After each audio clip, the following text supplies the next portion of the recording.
अगर मैं मेरे परिवार की बात करूं तो सुबह शाम प्रार्थना होती है। हम प्रार्थना के बाद में बड़ों के पैर छूते हैं। बाहर कोई आएगा हमसे बड़ा तो हम उसके पैर छुएंगे। जैसे हमने स्कूल में हाथ जोड़ के नमस्कार करना शुरू किया, ये इस संस्था की एक और वैल्यू में आ गया कि the human being in front of me, I have respect for that person and I go down for that. तो इसे हाथ जोड़ना प्रतीकात्मक नहीं है।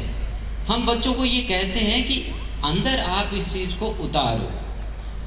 तो पेरेंट्स पहले कोर वैल्यू को आइडेंटिफाई करें, उसको लिखें, और फिर दूसरी बात आती है कम्युनिकेशन की। माता और पिता दोनों की जिम्मेदारी तो बराबर है, लेकिन दोनों के रोल अलग अलग हैं। हर परिवार में अलग है।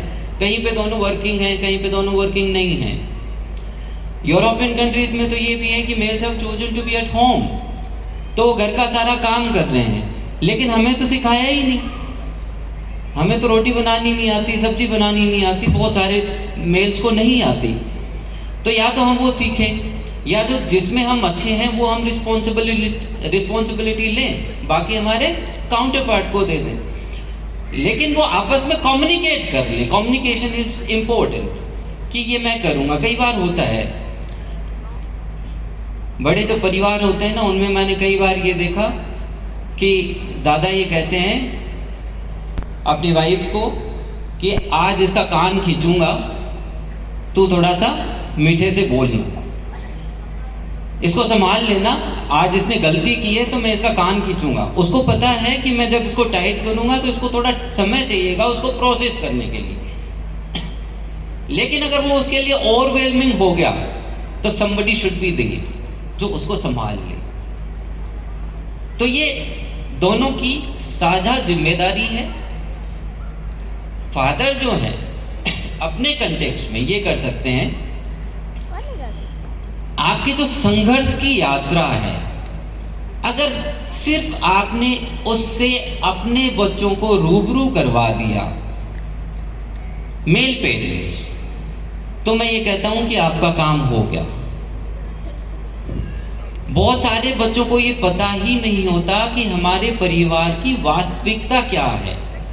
तो आप थोड़ा थोड़ा समय रोज निकालें, 10 मिनट 15 मिनट, और उनको बताएं कि हमारी परिवार की वैल्यूज क्या है, हमारी फाइनेंशियल स्टेटस क्या है, हमारी हैबिट्स क्या हैं, मुझे क्या अच्छा लगता है, मुझे क्या अच्छा नहीं लगता है। ये सारी बातें अगर हम खुल के करें तो एक अच्छा परिवार बन सकता है, और दोनों को हाथ मिला के उसमें चलना चाहिए। Thank you so much, sir. Now moving ahead, आजकल ऐसा देखा जाता है कि अगर हमने बच्चे को बहुत ज़्यादा फ्रीडम दे दी तो वो भी बच्चे के लिए अच्छा नहीं है, और बहुत ज़्यादा रिस्ट्रिक्शंस में रहना भी अच्छा नहीं है। तो इन दोनों में बहुत डिसबैलेंस आजकल क्रिएट हो जाता है। सो किरण मैम, मैं आपसे पूछना चाहूँगी कि कैसे पेरेंट्स एक इफेक्टिव बैलेंस क्रिएट कर सकते हैं फ्रीडम एंड रिस्ट्रिक्शंस में।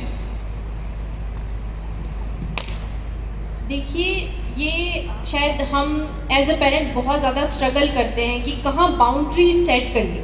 सबसे मुश्किल हो जाता है कि हम कैसे रेस्ट्रिक्टेड भी रहें बच्चों के साथ में, वहीं उन्हें थोड़ी फ्रीडम भी दें।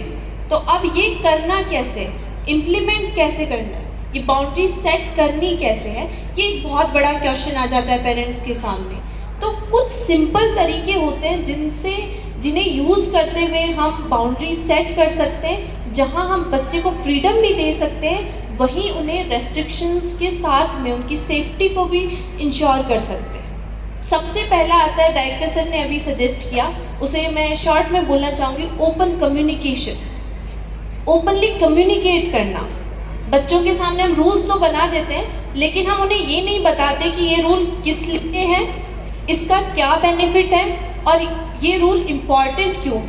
ओपन कम्युनिकेशन में जब हम बाउंड्री सेट करेंगे तो हम उन्हें ये बताएंगे कि जो भी रूल हम सेट कर रहे हैं वो रूल क्यों किया जा रहा है और उसका बेनिफिट क्या है, वो इम्पॉर्टेंट क्यों है, कितना है। इससे बच्चे में सेंस ऑफ रिस्पॉन्सिबिलिटी आता है, उसे लगता है कि अच्छा ये रीज़न मुझे पता है और मुझे क्या करना है। ये कहीं ना कहीं हेल्प करता है उन बाउंड्रीज को फॉलो करने में बच्चे के लिए।